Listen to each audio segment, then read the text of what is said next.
Hello everybody, this is SSAW's Brian Lewis, the host, co-host of course, of the Reform Hooligans podcast, along with Osahan and Felipe. And obviously a lot's been going on in the soccer world the last, say, couple of days. It's been absolutely mayhem. So we'll start off with this. I wrote a few blogs that are going to be coming out within the next day or two. And one is done already. Jack Grealish to Manchester City. The impact that will be left over from Aston Villa, I'll cover that. But overall, Messi leaving Barcelona, that's going to be a big tidbit I'll mention on this. Something we've mentioned on the podcast, Reform Hooligans, over the last year and a half that we've started the show, Osahan, Felipe, and myself. And of course, Harry Kane, Romelu Lukaku, the Marcel Sabitzer move that's now on hold. There's nothing official yet, quite yet. So we'll start with this first of all, and just going to keep it straight soccer today. There will be basketball and football discussions later on in the week.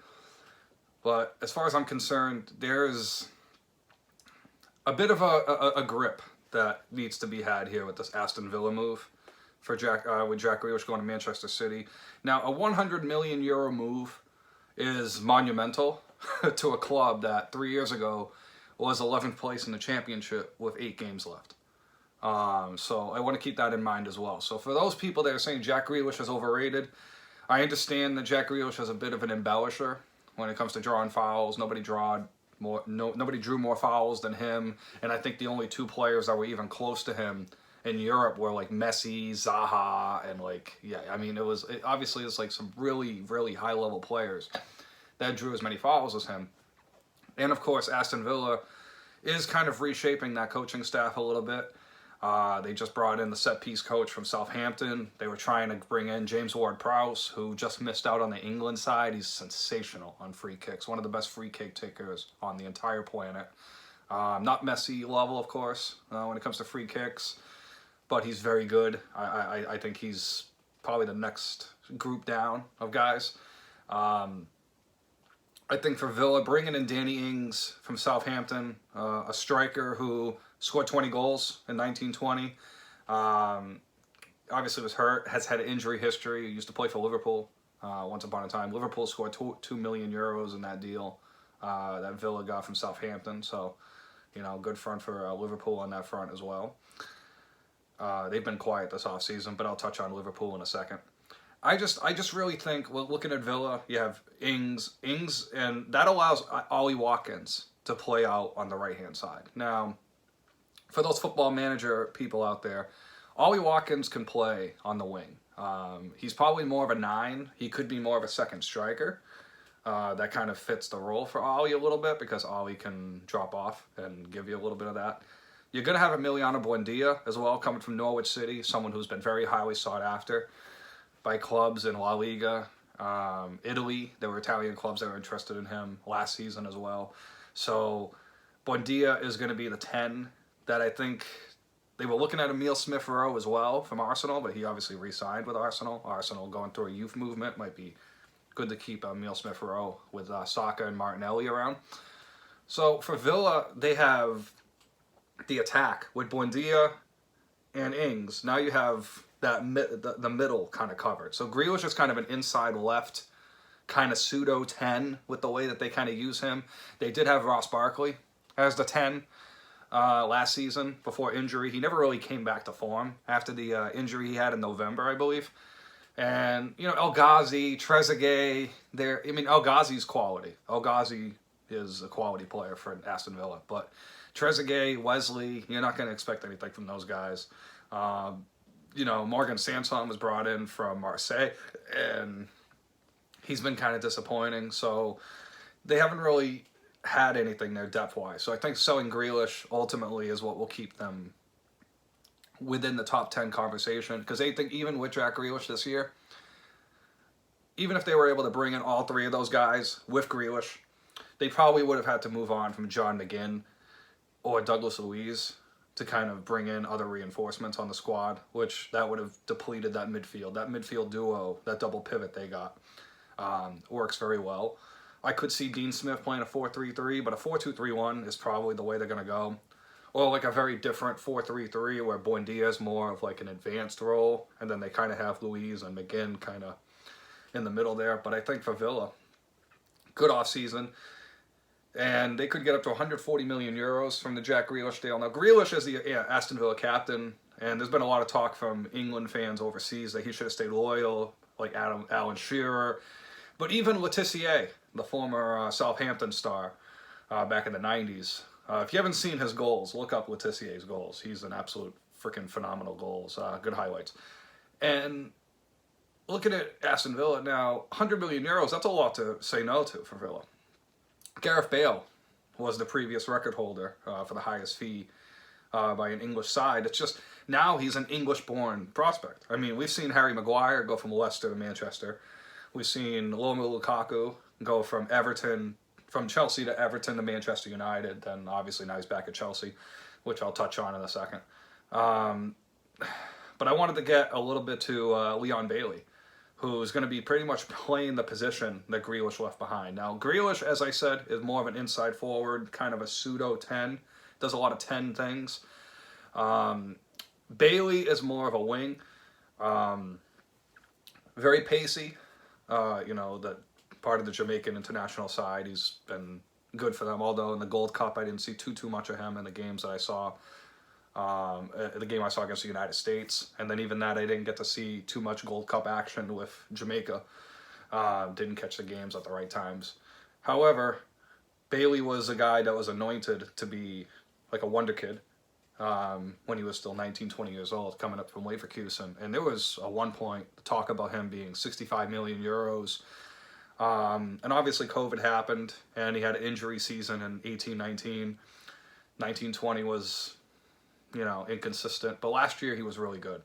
I believe he contributed to 16 goals, 11 goals, 5 assists. I have it in the article cited. But Bailey is a guy that I think with Leverkusen, when they had Kai Havertz and Kevin Volland, who are very fantastic players. I mean, Havertz had his struggles at Chelsea. Obviously, the Premier League's different. But Kevin Volland at Monaco was a baller last season. Monaco really got back to, I think they finished 5th or 6th. I think Monaco even finished in the top 4 in France last year with the additions they made. So I think for Volland, that was, and I think a lot of the same things that Ings can do is what Volland did. So I think a lot of the characteristics are there. It's going to be interesting with Leon. He's 23. He's Jamaican, so he already speaks English. That's not the language barrier won't be an issue for any of these 3 players. They all 3 of them are either familiar with the language or play in England.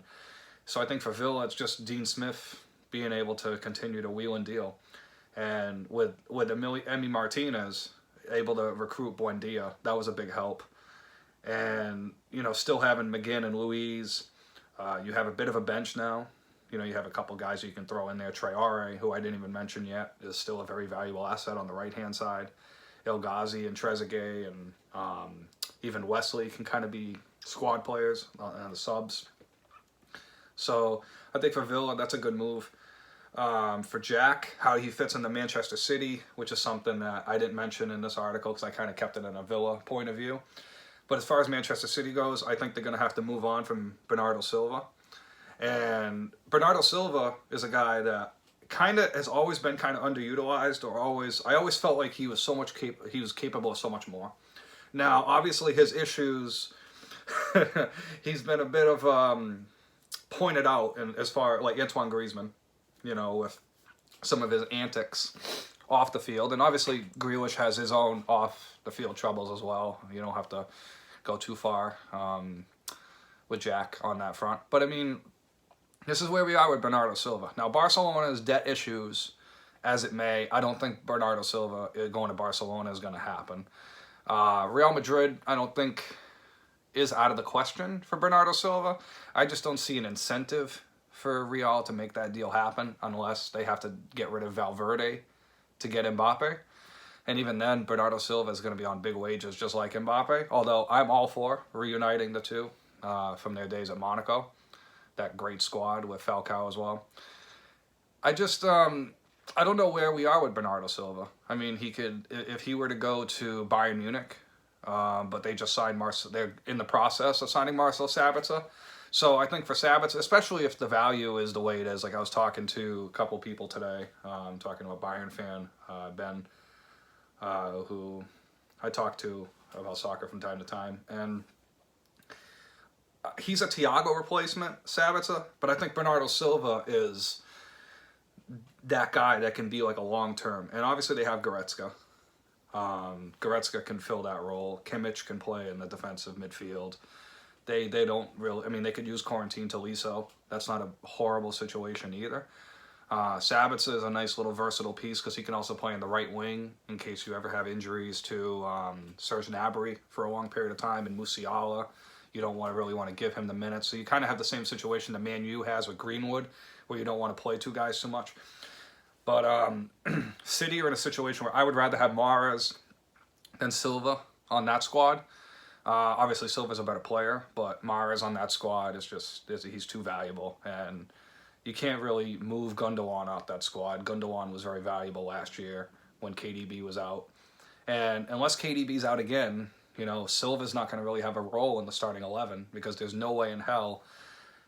They could get rid of Sterling too. But I just think Bernardo Silva's a guy that definitely seems like he's out of place in Manchester City. And that transitions me to Romelu Lukaku, going back to Chelsea. Now, a couple months ago, Lukaku himself said that he was more than happy to stay in Milan. And this was before the Euros.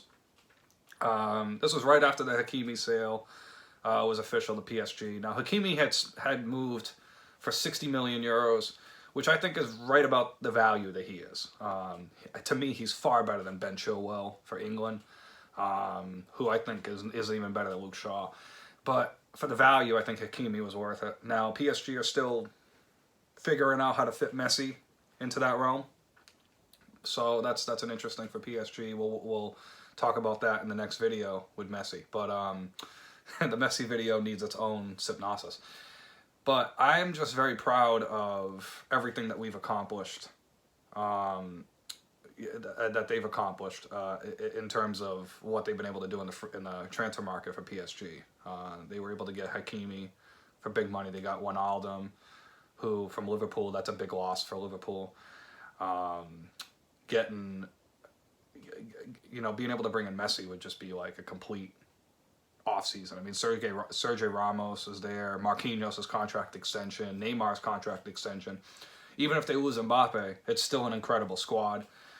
I am with the skeptics, however. I mean, if they couldn't win Champions League the last 2 seasons, then this has got to be it. I mean, at this point, it's like the Toronto Raptors. Even when they got Kawhi, it's like, okay, there's nothing that team's going to prove to me during the regular season. They're going to have to prove it in the postseason. And for them, they're going to have to prove it in the latter part of the knockout stages. They're going to have to get to the semifinals and work their way back. I mean, if they don't get to at least a Champions League semifinal, that's a failure as a season. And I would say, even with Lille winning the Premier League, like, if Nice were to jump them, because Nice got a nice look inside as well in France, and Monaco has a nice look inside. Marseille looks interesting as well. So, I mean, France is a little more competitive than what meets the eye. It's not a complete farmers league. However, PSG should be winning that league the way the Manchester City won the Premier League last year, dominating fashion. So that's going to be my view on the Jack Grealish and some of the other topics as well. Lukaku going to Chelsea is a big deal. He was at Chelsea before, and he went to Everton. That's when I became a fan of Lukaku. He was at Everton, and he was just a beast there. I mean, there were always games where Lukaku would disappear. I feel he's a much better player right now than he was when he left United 2 years ago. Definitely was the MVP of Serie A last year, if that award was even awarded. And with Antonio Conte, he's going to be asked to do a lot of the similar things for Thomas Tuchel. I think he'll have Havertz, Werner. Giroud's gone, so I mean, obviously they definitely needed a 9. Chelsea won the Champions League without a striker last season, really. I mean, Werner played at Leipzig, but Leipzig used him differently, and it showed. And a lot of the concerns I had for Werner as a Leipzig fan came to fruition last season in a league where it's a lot different. So that's that. And guys, you know, follow me at the Spin Zone BL on Twitter. You can catch me on SSAW. I'm always commenting, always posting stuff. Subscribe to the YouTube channel. Like my Facebook page. You know, we're gonna be back on the grind here. I'm gonna be hopefully looking to bring some debates on too. You know, I wanna definitely get on board and expand the knowledge here. So otherwise, have a good night, guys.